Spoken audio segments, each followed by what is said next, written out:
Oh my god លេងលោតពីលើ spin ដើម្បីកំសាន្តក៏ប៉ុន្តែបោះកលឹកភ្លេចចោលខ្សែសុវត្ថិភាពដែលនារីជនជាតិប្រេស៊ីម្នាក់នេះគឺគាត់មានអាយុ21ឆ្នាំហើយរឿងនេះគឺទៅតែកើតទេអ្នកទាំងអស់គ្នា account ព័ត៌មាន TikTok របស់ប្រេស៊ីលគឺគេទៅតែផុសបាន15ម៉ោងមុនទេហើយហេតុការណ៍នេះគឺវាកើតនៅក្នុងប្រទេសប្រេស៊ីលនៅលើ spin Ponte do Esqueleto ហើយនារីម្នាក់នេះគឺជាជនជាតិប្រេស៊ីលផ្ទាល់ដែលមានឈ្មោះថា Mary មានអាយុ21ឆ្នាំហើយដល់អា spin នេះគេលេងចែមានអីមើលទៅរៀងសប្បាយដែរតើក៏ប៉ុន្តែ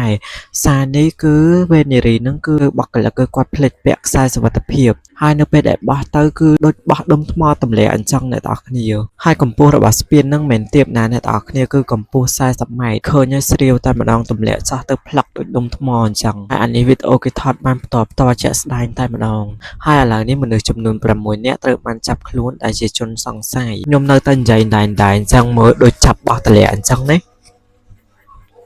អូយ